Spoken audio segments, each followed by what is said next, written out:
தனிமையை வெல்ல வேண்டும் என்ற அவசியமில்லை. ஆனால் தனிமையிடம் நாம் தோற்றுவிடக்கூடாது.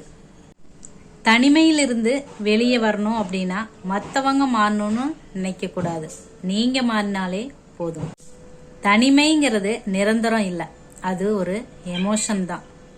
தனிமையில் உருவாகிற எமோஷன் ஆபத்தானது. நம்மளோட சுய மதிப்பீட்டையே குறைக்கக்கூடிய வாய்ப்பு இருக்குது. Hi friends, welcome to my channel வெள்ளை மனது. நான் உங்ககிட்ட பேசிகிட்டு இருக்கிறது புஷ்பா ராஜேந்திரன்.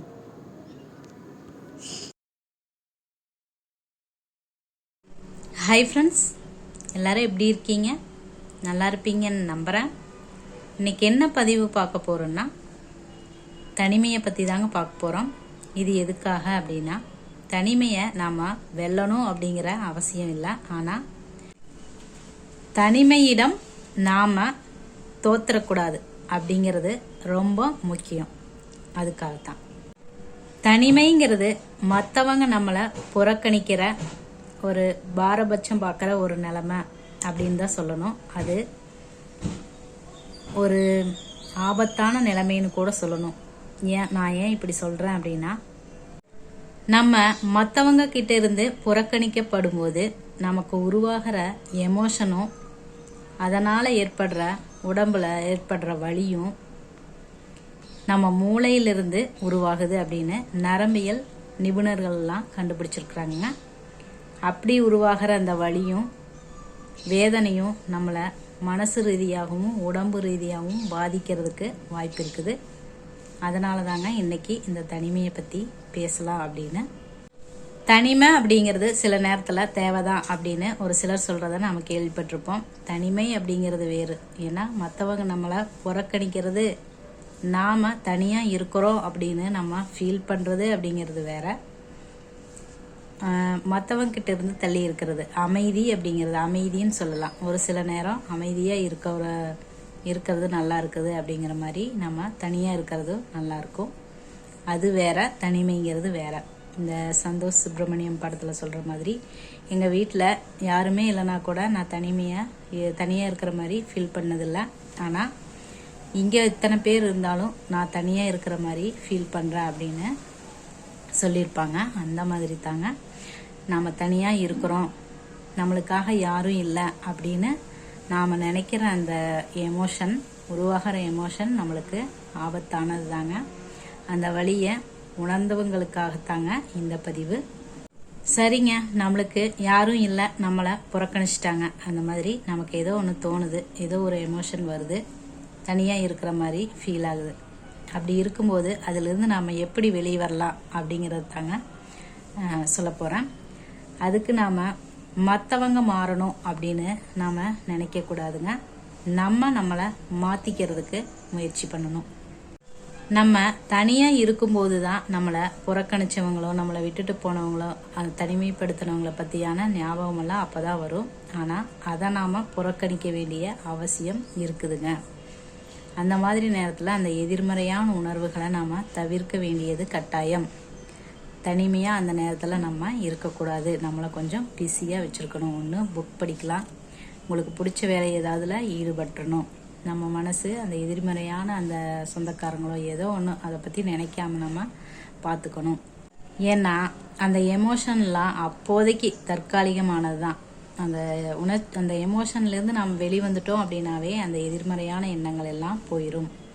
இன்னொரு உண்மையையும் புரிஞ்சுக்கணுங்க. என்ன அப்படின்னா, நம்ம மட்டும் தனியாக இல்லை, நம்மளை மாதிரியே நிறைய பேர் தனியாக இருக்கிறவங்களும் இருக்கிறாங்க அப்படிங்கிறத நீங்கள் புரிஞ்சுக்கணும், தெரிஞ்சுக்கணும். ஏன்னா தனிமையை நாம் வெல்லணும் அப்படிங்கிற அவசியம் இல்லை. ஆனால் தனிமைக்கிட்ட நம்ம தோற்று போயிடக்கூடாது அப்படிங்கிறது ரொம்ப முக்கியங்க.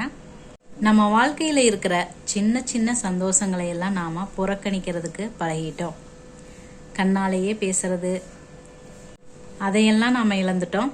நம்ம சந்தோஷம் எல்லாம் ஒரு லைக்காகவும் ஒரு கமெண்டாகவும் தான் போயிட்டுருக்குது அப்படின்னு நான் நினைக்கிறேன். அந்த மாதிரி இல்லாமல் நீங்கள் தனிமையில் இருக்கும்போது தனிமையாக இருக்கிறோன்னு ஃபீல் பண்ணாதீங்க. தனிமையாக இருக்கிறோன்னு ஃபீல் பண்ணுறப்போ கண்டிப்பாக யார்கிட்டையாவது பேசுங்க. பேசுறதுக்கு எதுவும் இல்லைன்னா கூட பரவாயில்ல, கண்டிப்பாக உங்களுக்கானவங்க யாராவது இருப்பாங்க, கண்டிப்பாக அவங்களோட பேசுங்க. உங்கள் மேலே அக்கறை உள்ளவங்க, உங்கள் நலனுக்காக இருக்கிறவங்க கண்டிப்பாக யாரோ ஒருத்தர் இருப்பாங்க, அவங்க கூட கண்டிப்பாக பேசுங்க. அப்படி உங்களால் பேச முடியாத பட்சம், மனம் பாரமாக இருக்குது அப்படிங்கும்போது கண்டிப்பாக ஏதாவது ஒரு செயலில் ஈடுபடுங்க.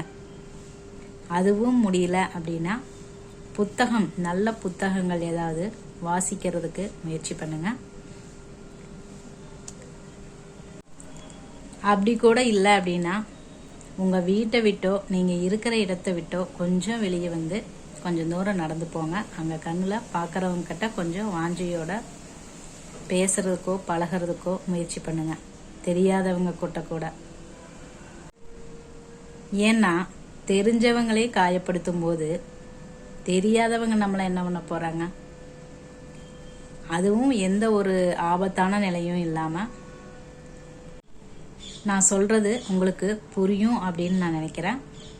முடிஞ்சளவு யாருக்கிட்டையாவது பேசுறதுக்கு முயற்சி பண்ணுங்க. ஏன்னா பேசும்போது நம்ம தனிமையா இருக்கிறோம் அப்படிங்கிற அந்த உணர்வு கண்டிப்பா மாறும்.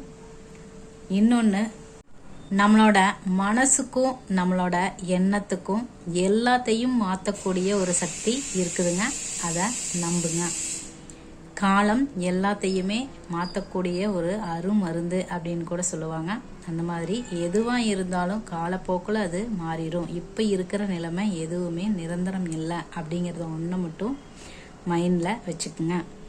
மற்றவங்க கிட்ட நான் பேசணும்னு சொன்னது ஏதாவது ஒன்று பேசணும். ஆனால் அது உங்களை புறக்கணிச்சவங்களோ உங்களை வருத்தப்பட வச்சவங்களோ அதை பற்றியெல்லாம் பேசணும் அப்படிங்கிற அவசியம் இல்லை. நீங்கள் யார்கிட்டையாவது பேசணும், அவ்வளோதான். உங்கள் மனசு திறந்து பேசணும் அப்படிங்கிற அவசியம் இல்லை. ஏதாவது நீங்கள் பேசணும், அதை தாங்க சொல்ல வந்தேன். ஓகே ஃப்ரெண்ட்ஸ், நான் சொன்ன இந்த வழிமுறை உங்களுக்கு ஏதாவது யூஸ்ஃபுல்லாக இருக்கும் அப்படின்னு நான் நம்புகிறேங்க. தனிமை அப்படிங்கிறது வெல்லணும் அப்படிங்கிற அவசியம் இல்லை. அது தனிமை கிட்ட நம்ம தோற்று போயிடக்கூடாதுங்க. அதுக்காகத்தாங்க இந்த பதிவு உங்களுக்கு பிடிச்சிருந்தது அப்படின்னா ஒரு லைக் பண்ணுங்கள். யாருக்காவது தேவைப்படும் அப்படின்னு நினச்சிங்கன்னா ஷேர் பண்ணுங்கள். தேங்க்யூ.